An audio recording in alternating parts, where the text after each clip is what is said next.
Hello, doctors, and welcome to Doctor's DNA. Today, we are going to cover the topic which is called limbic system. And thanks to limbic system, which makes us differ from robots. I tell you why. Because robots के पास emotions नहीं होते हैं, हमारे पास emotions होते हैं, और हमारे पास जो इमोशंस होते हैं वो किसके कारण होते हैं? वो लिम्बिक सिस्टम के कारण होते हैं। ऐसा नहीं है कि ये इसका सिर्फ एक ही काम है, इमोशन का काम है, इसके और भी काम है, लेकिन इमोशन इनका प्रमुख काम है। मतलब लिम्बिक सिस्टम जो है वो इमोशनल बुआ है, इमोशनल ब्रेन है। हमारे पूरे नर्वस सिस्टम का इमोशनल ब्रेन अगर हम कहेंगे तो लिम्बिक सिस्टम है। ठीक है, तो चलिए लिम्बिक सिस्टम के बारे में हम और जानते हैं। लिम्बिक सिस्टम जो है ये अलग सा कोई सिस्टम नहीं होता है, पहली बात। दूसरी बात, ये जो कंस्टिट्यूएंट होता है ना, ये ब्रेन के डिफरेंट जो पार्ट्स होते हैं ना, डिफरेंट जो सिस्टम्स होते हैं, उनसे मिलजुल के एक सिस्टम बनाता है जो कि हमारे इमोशंस एंड मेमोरी के लिए रिस्पॉन्सिबल होता है। अब जैसे कि सेरेब्रम की बात करें तो सेरेब्रम में cingulate gyrus, para hippocampal gyrus and hippocampus, ये जो पार्ट होते हैं ये सेरेब्रम से आते हैं लिम्बिक सिस्टम में। और डायनसेफ्लॉन से भी anterior group of thalamic nuclei, medial nuclei, thalamus में जो उनके एटोनॉमिक नर्वस सिस्टम के पार्ट होते हैं, ये सब लिम्बिक सिस्टम से आते हैं। तो चलिए देख लेते हैं इसको। तो यहाँ पर जैसा कि मैंने बताया कि लिम्बिक सिस्टम में जो सेरेब्रम का पार्ट है उसको हम कहते हैं पहला जो पार्ट है उसको हम सिंगुलेट जायरस कहते हैं।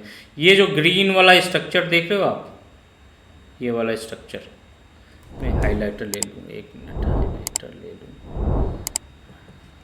तो ये जो ग्रीन स्ट्रक्चर देख रहे हो आप, ग्रीन ये वाला, ठीक है, ये जायरस है।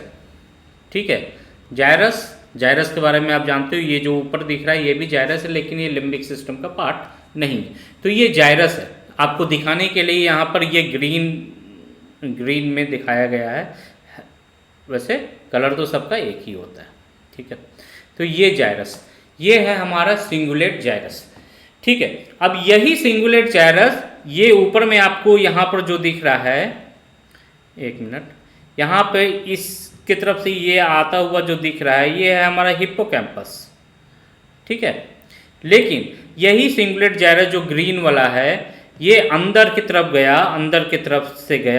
ठीक है, अंदर से की तरफ से जाकर, और ये यहाँ तक ये जायरस ये बनाता है, क्या बनाता है? सिंगुलेट जायरस। ठीक है, सिंगुलेट जायरस यहाँ, और अंदर जो ये हिप्पोकैम्पस, जो मैंने ये ब्लू वाला स्ट्रक्चर दिखाया था आपको, ये वाला स्ट्रक्चर ब्लू वाला, ये देख लीजिए, दिखाता हूँ, ये वाला जो स्ट्रक्चर था, ये जो ब्लू स्ट्रक्चर है, ये ब्लू स्ट्रक्चर के पीछे में जो जायरस होता है, ठीक है, जो, तो वो उसको हम कहते हैं पारा हिप्पोकैम्पल जायरस कहते हैं।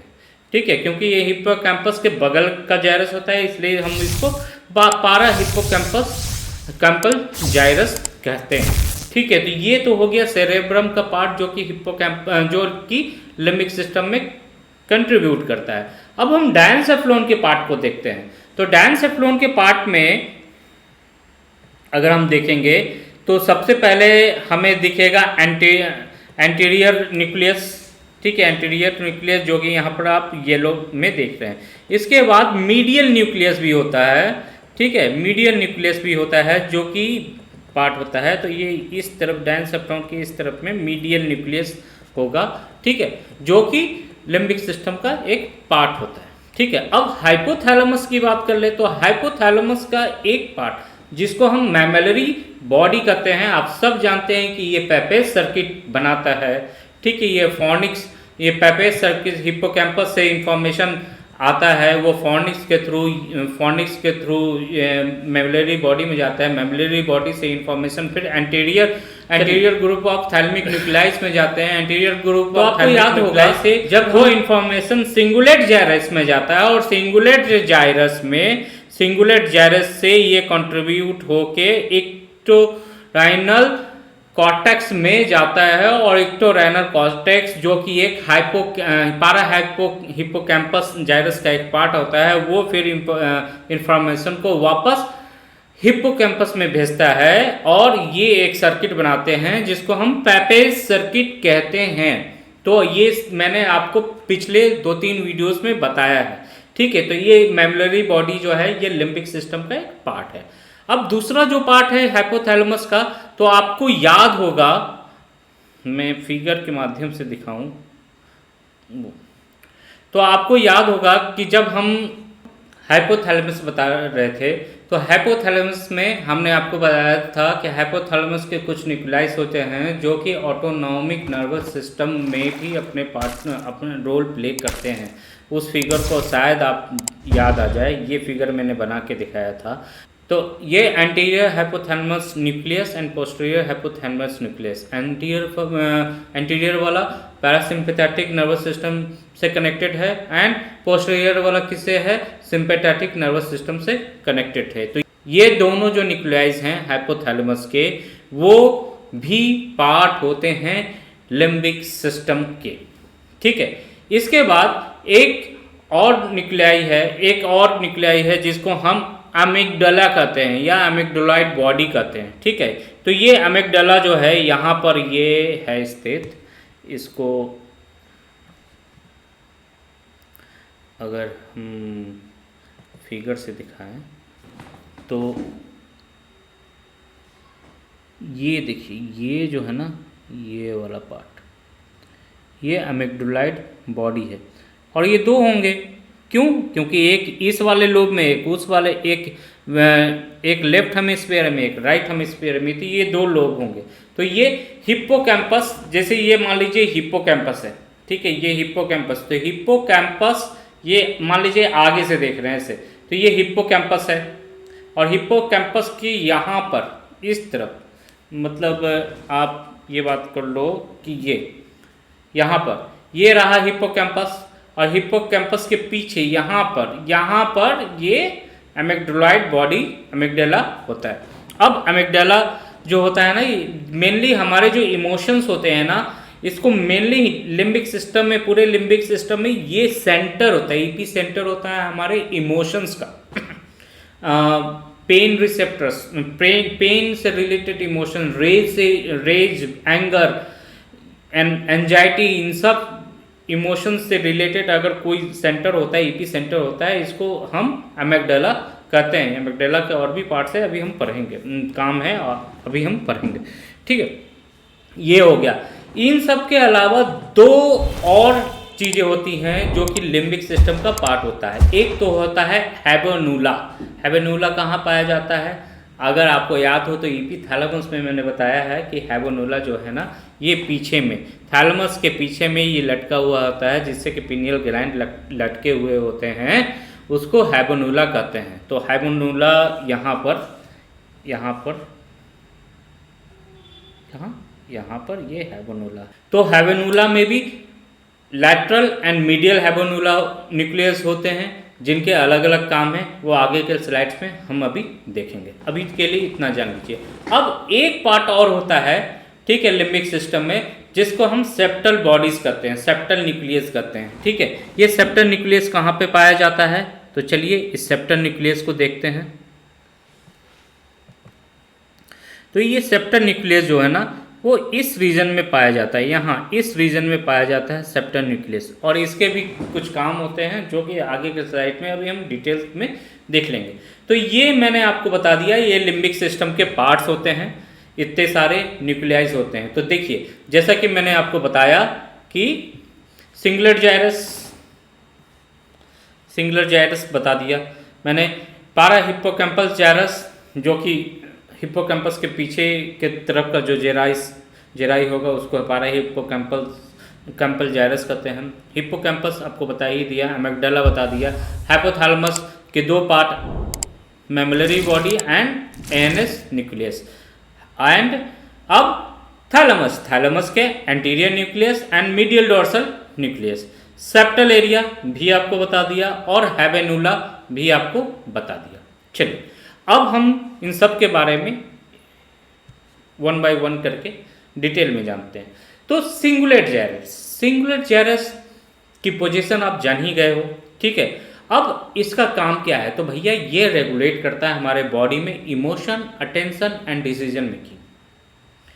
ये तीन चीज को ये करता है क्या, control, emotions, attention and decision making. अब सिंगुलेट जाइरस का जो एंटीरियर पार्ट होता है, ठीक है, एंटीरियर पार्ट मतलब ये वाला पार्ट जो रेड वाला आपको दिख रहा है, ये क्या करता है, ये इन्वॉल्व होता है किसमें, कॉन्फ्लिक्ट मॉनिटरिंग में एंड डिसीजन मेकिंग में। मतलब कोई मुद्दा आ गया, कोई प्रॉब्लम आ गई, ऐसे कोई सिचुएशन हो गई, तो यहाँ पर ये इमोशंस जो है ना, इमोशंस को यहाँ पर कोलैबोरेट करेगा, और एक इमोशन के साथ बहुत लोग डिसीजन लेते हैं, तो वो डिसीजन लेने में ये हेल्प करता है। कौन सा, anterior part of cingulate जाइरस।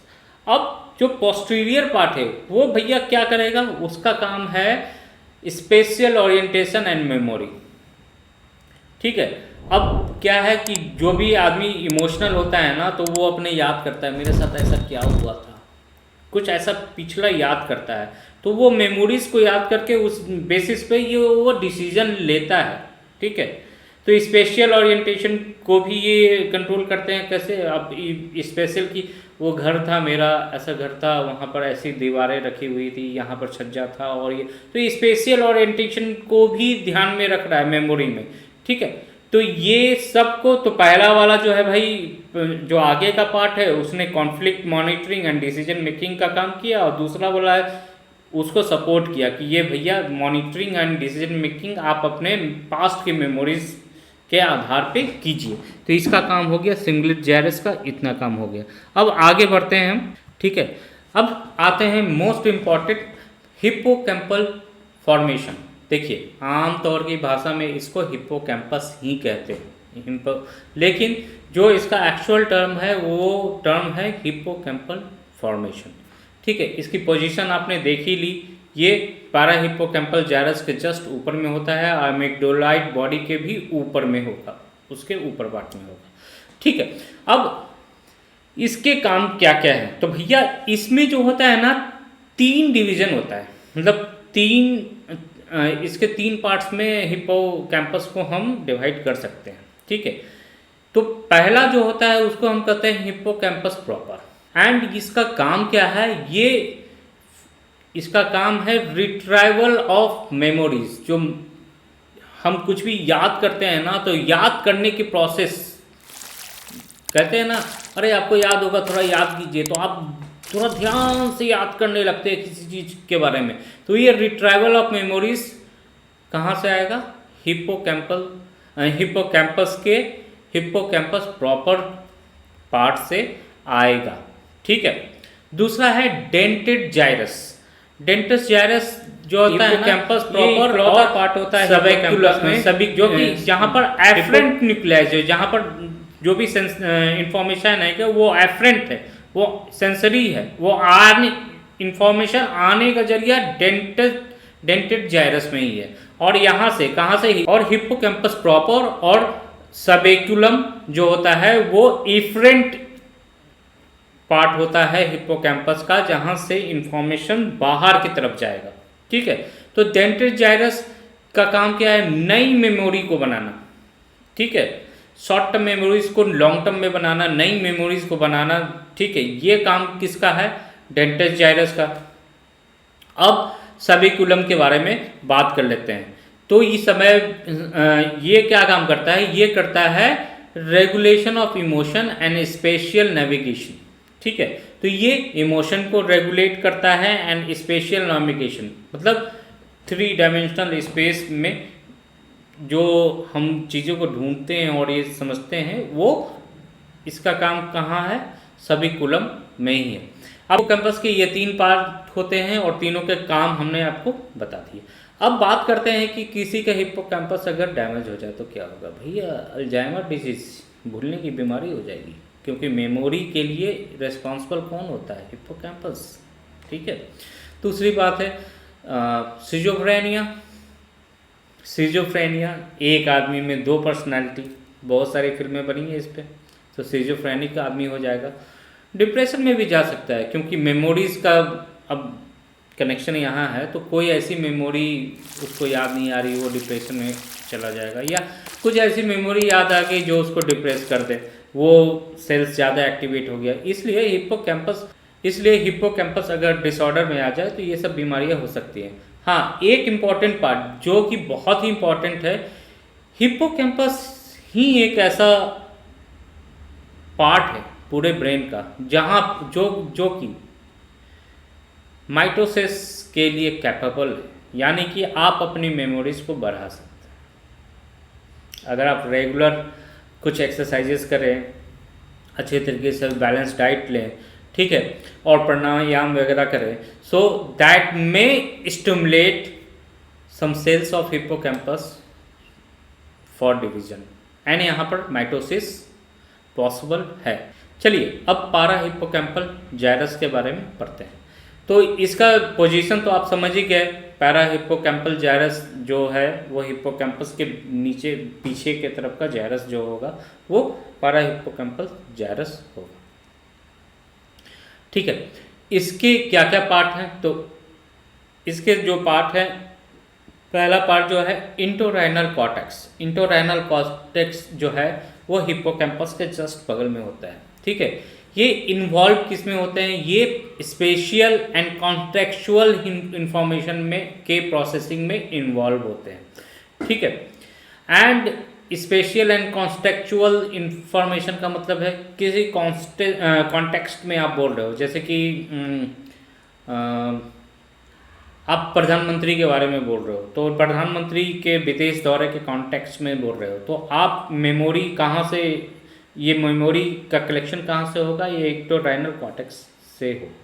And it play a very critical role in formation and retrieval of new memories, ठीक है। तो नई मेमोरीज जो भी बनेगी और उसको याद करने में ये एरिया जो कि है इंटोराइनल कॉर्टेक्स बहुत ही काम में आता है। दूसरा जो कॉर्टेक्स है उसको हम कहते हैं पेरीराइनल कॉर्टेक्स, ठीक है। ये क्या काम करेगा, ये काम करेगा recognition and processing of object, and it is critical for visual perception and memory. मान लीजिए कि आपने किसी का चेहरा देखा और आपको याद हो गया, अरे ये तो मेरी पुरानी,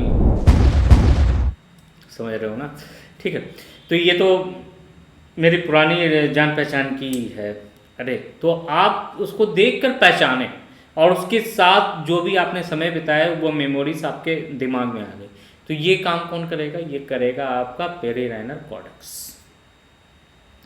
उसके बाद है पारा हिप्पोकैम्पल कॉर्टेक्स, ठीक है। पारा हिप्पोकैम्पल कॉर्टेक्स जो है उसका काम क्या है, ये इन्वॉल्व होते हैं spatial navigation and processing of scene, ठीक है। अब स्पेशल जहाँ आया वहाँ सीन तो आएगा कि अरे यार ऊटी का सीन बहुत सुंदर, वैष्णो देवी गया तो बहुत सुंदर, गैंगटोक पहाड़ ही पहाड़ और पहाड़ के ऊपर हम और हमारे नीचे बादल, ठीक है। तो ये सब चीज़ें सीन की जो प्रोसेसिंग है ये कौन कर रहा है, ये हमारा पारा हिप्पोकैम्पल कॉर्टेक्स कर रहा है, ठीक है। ये हमारी वो वहाँ की मेमोरीज के लिए रेस्पॉन्सिबल होता है। अब चलिए अब हम बात करेंगे लिम्बिक सिस्टम के most important part, second most important part की, जिसको हम एमिग्डाला कहते हैं, जो कि एपिसेंटर है हमारे इमोशंस का। तो एमिग्डाला जो है ये, इसमें दो तरह के मेनली न्यूक्लियाइज पाए जाते हैं, एक तो होता है बेसोलैटरल कॉम्प्लेक्स और दूसरे को कहते हैं कॉर्टिकल मीडियल न्यूक्लियाई, ठीक है। बेसोलैटरल कॉम्प्लेक्स जो होता है ना वो हमारे इमोशन जो कि फियर से रिलेटेड हो, डर से रिलेटेड हो, एंग्जाइटी से रिलेटेड हो, वो उसके लिए रेस्पॉन्सिबल होता है एमिग्डाला। अब जैसे और ये कनेक्टेड हो, वेल कनेक्टेड होता है, ठीक है, ये वेल कनेक्टेड होता है प्रीफ्रंटल कॉर्टेक्स से, हिप्पोकैम्पस से, मेमोरीज बॉडी से, ठीक है, ये और हाइपोथैलेमस से और थैलेमस से ये वेल कनेक्टेड होता है, ब्रेन स्टेम से भी ये कनेक्टेड होते हैं। अब बोलिए इसका कनेक्शन का रीजन क्या है भैया, मान लो कि कोई आपको उधर से आ रहा है, चाकू लेके मारने आ रहा है, अरे तो भाई आप डर जाओगे ना, आपको भागना पड़ेगा, भागने के लिए क्या सिंपैथेटिक नर्वस सिस्टम को एक्टिवेट होना पड़ेगा। तो इसके लिए इंफॉर्मेशन कैसे जाएगा, ये इंफॉर्मेशन भेजेगा कहाँ, हाइपोथैलेमस में। हाइपोथैलेमस का जो सीएनएस का जो पार्ट है, एसएनएस का पार्ट है जो कि पोस्टीरियर न्यूक्लियस है हाइपोथैलेमस का, वो एक्टिव होगा, बोले अरे इमरजेंसी है भाई भागो, तो वो भागेगा। ठीक है, फिर आपको कैसे पता कि कोई चाकू लेके आ रहा है तो मार ही देगा, भैया आपने फिल्मों में देखा होगा चाकू लेके गुस्से में आ रहा है तो मार देगा। ठीक है, तो ये इंफॉर्मेशन कौन एनालाइज कराया, आपका प्री फ्रंटल कॉर्टेक्स। ठीक है, तो ये वेल कनेक्टेड होते हैं, एमिगडाला जो होता है ना पूरे ब्रेन से वेल कनेक्टेड होता है, और इमोशंस इसलिए कहते हैं इमोशन थोड़ा सा पकड़ो और पूरा बहने लगता है, क्योंकि ये वेल कनेक्टेड होते हैं, सारी मेमोरीज सामने आ जाती हैं। ठीक है, तो फियर से, एनेक्सिटी से, ये सब से जो रिलेटेड जो होते हैं मेमोरीज, वो सब एमिगडाला का ही काम होता है। अब एक एक्सपेरिमेंट किया गया, बिल्ली थी, तो एक बिल्ली थी, बिल्ली के एमिगडाला को निकाल दिया गया। फिर उसके बाद जब बिल्ली को होश आया तो बिल्ली हमेशा एकदम गुस्से में ही रहती थी, एकदम खूंखार बिल्ली, बिल्ली नहीं शेर बन गई हो।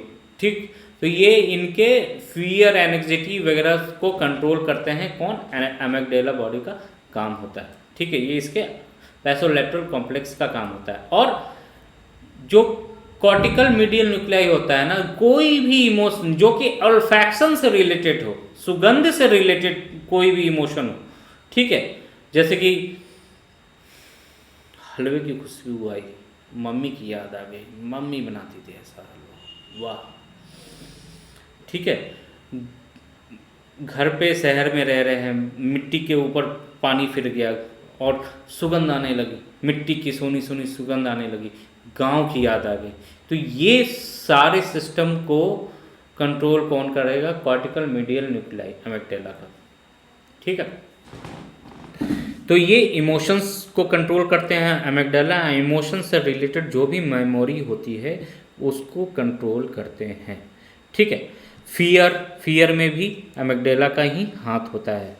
ठीक है, चलिए बात करेंगे हम हाइपोथैलेमस और थैलेमस की। तो हाइपोथैलेमस और थैलेमस में ज़्यादा कुछ बताने के लिए है नहीं, हम आपको पहले ही पढ़ा चुके हैं। ठीक है, डिटेल में जानने के लिए आप हाइपोथैलेमस और थैलेमस के वीडियोस को देख सकते हैं। तो एक क्विक रिकैप मैं कर देता हूँ कि थैलेमस में जो मेमोरी बॉडी है जो कि पेपस सर्किट बनाता है, और हाइपोथैलेमस में जो एएनएस न्यूक्लियस होते हैं जो कि पैरासिम्पैथेटिक और सिम्पैथेटिक सिस्टम के लिए रिस्पॉन्सिबल होते हैं, एक्टिवेशन के लिए रिस्पॉन्सिबल होते हैं, वो पार्ट होते हैं हमारे लिम्बिक सिस्टम के। ठीक है, अब दूसरी बात जो है वो है थैलेमस की बात कर ले तो anterior nucleus and medial dorsal nucleus of the thalamus जो होते हैं वो हमारे लिम्बिक सिस्टम के पार्ट होते हैं। अब जैसे कि ये कैसे रिस्पॉन्सिबल होते हैं, जैसे कि हमने बताया कि ये हमारे मेमोरी के लिए, डिक्लेरेटिव मेमोरी के लिए, इमोशंस के लिए एंटीरियर न्यूक्लियस रिस्पॉन्सिबल होता है क्योंकि वो पेपस सर्किट बनाता है, आपको पता है। और डॉर्सल मीडियल न्यूक्लियस जो है ना वो emotion, cognitive learning, decision making, attention and working memory, इन सब के लिए रिस्पॉन्सिबल होता है हमारा डॉर्सल मीडियल न्यूक्लियस।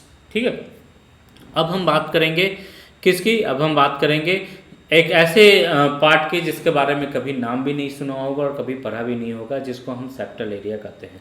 तो सेप्टल एरिया जो होता है वो कहाँ पर होता है, वो कॉर्पस कॉलोसम के थोड़े ऊपर एरिया में होता है एंड फ्रंटल लोब में ही स्थित होता है।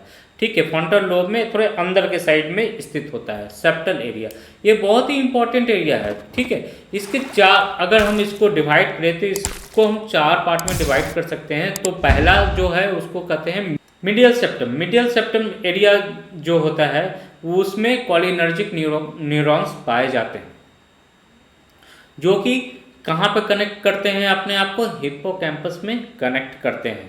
ठीक है, एंड ये एक बहुत ही क्रिटिकल रोल प्ले करते हैं किसमें, स्पेशल मेमोरी एंड लर्निंग में। ठीक है, तो जो भी लर्निंग हम करते हैं, नई लर्निंग करते हैं, वो सब किसका काम है, मीडियल सेप्टम का। अब आप लोगों को एक एग्जांपल देता हूँ, दृश्यम फिल्म देखी थी ना, देखी थी, अजय देवगन थे, बड़े चालाक, उन्होंने फैमिली को 2 अक्टूबर के जगह 3 अक्टूबर को पहुंचाया। सब कुछ दृश्य वैसे ही दिखाया, जिसके कारण से वो तबू जो थी उसको पकड़ नहीं पाई। ठीक है, तो भैया मीडियल सेप्टम का काम क्या है? स्पेशल मेमोरी को क्रिएट करना, लर्निंग्स को क्रिएट, उससे जो सीख गए एक बार सीख गए, फिर उससे कोई भूलने का चीज़ है नहीं, वो कोई आपसे झूठ नहीं बुलवा सकता। दृश्यम में इसी का फ़ायदा उठाया गया था। चलिए अब दूसरी बात करते हैं, न्यूक्लियस एक्कम्बेंस। तो न्यूक्लियस एक्कम्बेंस जो होते हैं, ये हमारे 2 बड़े ही इम्पॉर्टेंट चीज़ों के लिए इम्पॉर्टेंट होते हैं। वो है, एक तो है हमारा रिवार्ड एंड प्लेजर सिस्टम, दूसरा हमारा मोटिवेशन। जब हमें कोई रिवार्ड मिलता है ना, कोई हमें रिवार्ड मिलता है, जब हमें कोई प्लेजर देता है, जब हमें कोई अच्छा फील कराता है, तो हम मोटिवेटेड हो जाते हैं कि नहीं हो जाते? हो जाते हैं ना। तो भाई ये काम जो है हमारा न्यूक्लियस एक्कम्बेंस का ही काम है, हमें मोटिवेटेड फील कराता है। वही सेप्टल न्यूक्लियाई, एक ग्रुप ऑफ न्यूक्लियाई होता है जो सेप्टल एरिया में, वो किसके लिए रिस्पॉन्सिबल होता है? वो होता है हमारे इमोशन एंड सोशल बिहेवियर के लिए इम्पॉर्टेंट। सोशल बिहेवियर मतलब हम बड़ों से कैसे बात कर रहे हैं, छोटों से कैसे बात कर रहे हैं, टीचर से कैसे बात कर रहे हैं, गर्लफ्रेंड से कैसे बात कर रहे हैं, मम्मी से कैसे बात कर रहे हैं, भाई से कैसे बात कर रहे हैं, दोस्त के साथ कैसे हम बिहेवियर कर रहे हैं, ये सारे इमोशनल एंड सोशल बिहेवियर जो है इसका रिस्पॉन्सिबल सेप्टल न्यूक्लियाई होता है। ठीक है, अब ये ऑल्सो रेगुलेट करता है किस चीज़ को? ये एंग्जाइटी, एग्रेशन मतलब चिंता, गुस्सा एंड सेक्सुअल बिहेवियर, इसको भी ये कंट्रोल करता है। अब तो सिंपल सी बात है, जब सोशल बिहेवियर को ये कंट्रोल कर रहा है तो ये सब चीज़ें भी तो ये करेगा ना भाई। अब गर्लफ्रेंड, सोशल बिहेवियर गर्लफ्रेंड से बात करनी है तो sexual behaviour is related to the opposite sex, right. Then अब बात करेंगे, दोस्त से बात कर रहे हैं तो दोस्त से हम बात कर रहे हैं, कोई दोस्त अगर हमें कुछ उल्टा पुल्टा बोल दिया या कुछ काम खराब कर दिया तो हम उसके साथ एग्रेशन से ही बात करेंगे ना।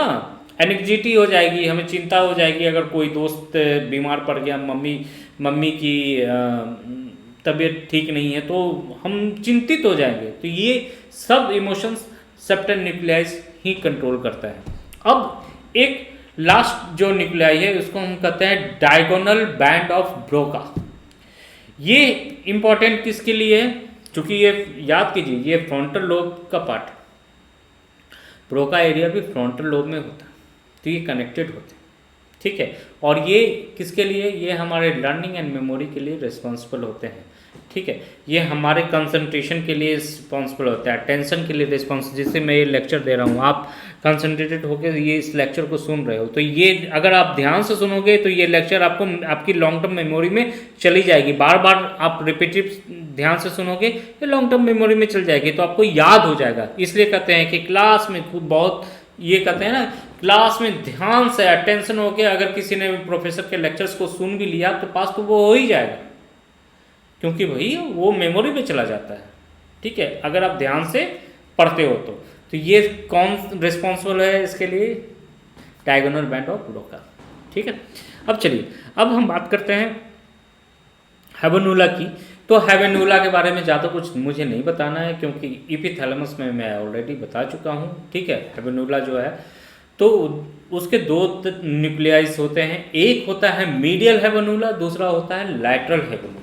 ठीक है, तो मीडियल वाला जो होता है ना, वो किसके लिए रिस्पॉन्सिबल होता है? वो हमारे mood, motivation and stress responses के लिए रिस्पॉन्सिबल होता है। अगर मान लीजिए कि हैवनुला में कुछ गड़बड़ी हो गई तो आदमी चला जाएगा डिप्रेशन में, चिंता में, एडिक्शन में, वो गलत लत भी ले सकता है। You can go for some addiction also. क्योंकि क्या होगा, आदमी मोटिवेटेड नहीं रहेगा, अच्छे मूड में नहीं रहेगा, और उसके ऊपर अगर स्ट्रेस बहुत रहेगा तो क्या करेगा? डिप्रेशन में चला जाएगा भाई।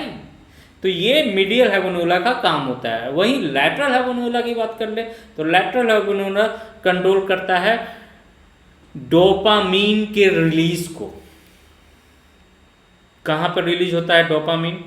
याद कीजिए, मिड ब्रेन के सब्सटेंसिया निग्रा में। ठीक है, तो ये कनेक्टेड होते हैं, ये सब कनेक्टेड तो होते हैं, वेल कनेक्टेड होते हैं प्रीफ्रंटल कॉर्टेक्स से, अमेगडाला से, बेसल गैंग्लिया से, ठीक है। एंड ये सब कनेक्टेड होते हैं, ये इंफॉर्मेशन कहाँ भेजेंगे, मिड ब्रेन के वेंट्रल टेगमेंटल एरिया में भेजेंगे, जहाँ पर कि सब्सटेंसिया निग्रा होता है। अब अच्छी इंफॉर्मेशन दी है तो सब्सटेंसिया निग्रा बोला चलो डोपामिन रिलीज करो, आदमी फील प्लेजर एकदम बहुत अच्छा, उसको बहुत अच्छा, he is feeling out of world, ठीक है। लेकिन अब जैसे कि कुछ ड्रग एडिक्शन के केसेस हैं जहाँ पर ड्रग एडिक्शन होती है, तो कुछ ऐसे ड्रग्स होते हैं जो सब्सटेंसिया निग्रा को बिना मतलब के ही एक्टिवेट करते हैं, डोपामिन रिलीज कराते हैं, you feel good. But drug addiction के केस में होता क्या है कि ये जो नेचुरल वजह नहीं है डोपामिन रिलीज करने का, तो क्या है ना, बॉडी में जो डोपामिन के जो थ्रेशोल्ड्स है ना वो बढ़ते चले जाते हैं, और जब थ्रेशोल्ड्स बढ़ते चले जाते हैं, मान लीजिए कि अभी एग्जाम्पल के तौर पे बोल रहा हूँ कि ऐसे तो इतनी रिलीज होती नहीं है, तो मान लीजिए कि अभी 1 मिलीलीटर डोपामिन रिलीज हुआ, सो थ्रेशोल्ड इज 0.9 मिलीलीटर, तो you reach the threshold, you are feeling very happy, relax and happy एकदम, ठीक है। बट जैसे ही ये अननेचुरल तरीके से डोपामिन को अगर रिलीज कराएंगे तो ये थ्रेशोल्ड बढ़ते जाएगा, ठीक है। और थ्रेशोल्ड, अब डोपामिन रिलीज हो रहा है 1 मिलीलीटर और आपका थ्रेशोल्ड कहाँ पे पहुँच गया है 1.5 मिलीलीटर, क्योंकि बॉडी में पहले से मौजूद है, ठीक है। तो what you need to do, अब आप क्या करोगे, अरे भाई और डोज ज़्यादा रहेंगे, तो अब आपने कुछ ज़्यादा डोज लिया, वो लेवल और बढ़ा, अब रिलीज होने लगा 1.6 millilitre, you are again feeling very happy, लेकिन फिर ये थ्रेशोल्ड फिर बढ़ जाएगा, ठीक है। इसी तरीके से जो ड्रग एडिक्ट होते हैं ना, वो अपने लेवल्स को, डोपामिन के थ्रेशोल्ड के लेवल्स को बढ़ाते चले जाते हैं, और डोजेस, अपने ड्रग्स लेने के डोजेस को बढ़ा देते हैं, और जिसके कारण होता क्या है कि एक समय ऐसा आता है कि वो इतने ज़्यादा हाई डोजेज लेने लगते हैं कि बॉडी के बाकी सिस्टम जो है, एएनएस सिस्टम, पीएनएस सिस्टम, ये कोलैप्स करने लगते हैं और आदमी एक दिन मर जाता है। इसलिए ड्रग्स नहीं लेना चाहिए, ठीक है। आपको मैंने पूरा ये मैकेनिज्म बता दिया, ठीक है। अब ये हैवनोला की भी बात हो गई, चलिए अब हम बात करेंगे, यहाँ पर ये एक फिगर है, ये साइड व्यू से इस तरीके से दिखता है, सामने से इस तरीके से दिखता है। जितनी भी चीज़ों की बात की है दोनों एक लेफ्ट हेमिस्फीयर एक राइट हेमिस्फीयर में आपको मिल जाएंगे, इसलिए कंफ्यूजन नहीं होना है कि एक ही है। हिप्पोकैम्पस भी 2 ही होंगे और मेमोलरी बॉडी भी 2 होंगे, ठीक है ना, हैवनोलम न्यूक्लियस भी 2 होंगे, ठीक है। तो सब कुछ 2 ही होगा, ठीक है। तो ये हमने बात कर ली ग्रे मैटर की। अब हम बात कर लेते हैं वाइट मैटर ट्रैक्स की, जो कि लिम्बिक सिस्टम में होते हैं। तो सबसे पहला तो होता है फॉर्निक्स। आपको पता है फॉर्निक्स का काम कहाँ है, वो फॉर्निक्स का काम है हिप्पोकैम्पस से जोड़ना, किसको, हिप्पोकैम्पस से मेमोलरी बॉडी को जोड़ता है। So you know about the fornix very well, ठीक है। अब हम बात करते हैं स्ट्राया टर्मिनालिस की। तो स्ट्राया टर्मिनालिस का काम क्या है, तो ये देखिए, ये जो ग्रीन वाला है ना, ये है स्ट्राया टर्मिनालिस। ये कहाँ से आया, ये हिप्पोकैम्पस, ये एमिग्डाला से आया, सॉरी ये एमिग्डाला से आया। ये एमिग्डाला से कहाँ पर कनेक्ट करता है, ये एमिग्डाला को हाइपोथैलेमस से और थैलेमस से कनेक्ट करता है। कौन, स्ट्राया टर्मिनालिस। अब स्ट्राया मेडुलरिस की बात कर ले, तो स्ट्राया मेडुलरिस सेप्टल बॉडी से, सेप्टल एरिया से हैवनुला को कनेक्ट करता है। कौन, स्ट्राया मेडुलरिस।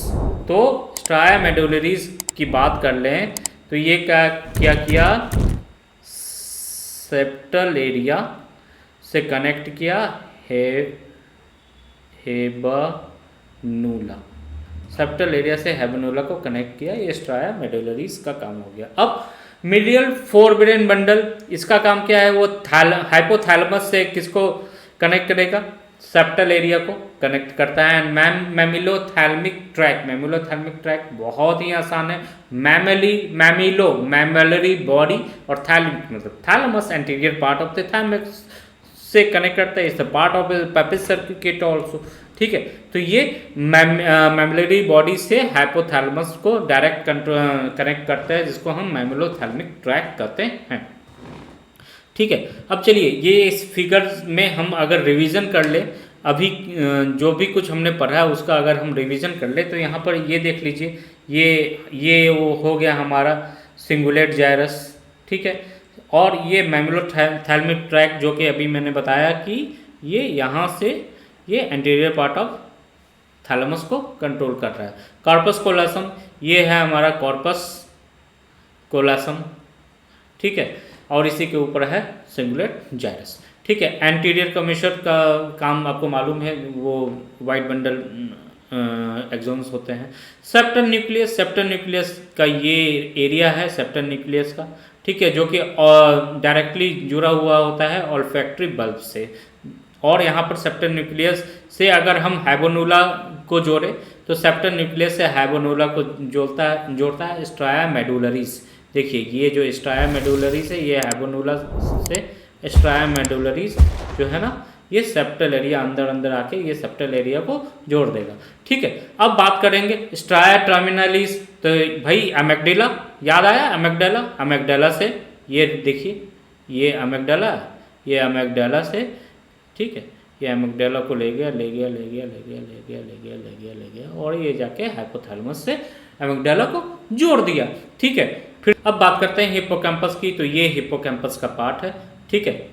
ये वाला एरिया जो है सबेकुलम होता है, ठीक है। और ये है हिप्पोकैम्पस का जो बीड लाइक स्ट्रक्चर एरिया है, इसको हम कहते हैं डेंटे जायरस। और ये वाला जो आ गया हिप्पोकैम्पस प्रॉपर, ये वाला हिप्पोकैम्पस प्रॉपर, ठीक है। और ये है डेंटे जायरस, ये है सबेकुलम, ठीक है। तो इस तरीके से हमने देख लिया, तो इस तरीके से लिम्बिक सिस्टम के बारे में हमने जान लिया। अब अगर आप ध्यान से देखोगे तो ये है टेम्पोरल लोब, ठीक है, ये है ऑक्सीपिटल, ठीक है। और ऑक्सीपिटल के ऊपर ये है पेराइटल, ये है हमारा फ्रंटल,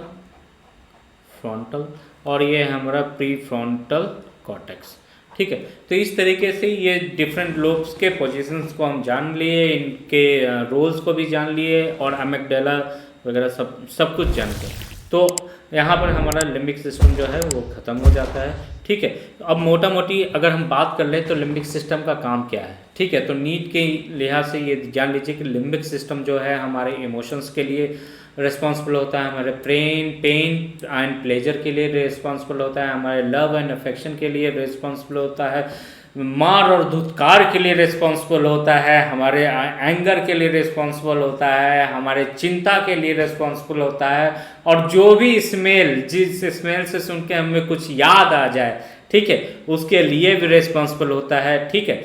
और न्यू मेमोरीज को फॉर्मेशन के लिए भी यही रिस्पॉन्सिबल होता है। हाँ, एक चीज़ मैं एक बार रिपीट कर दूं कि हिप्पोकैम्पस के कुछ सेल्स हैं जो कि माइटोसिस को शो करते हैं।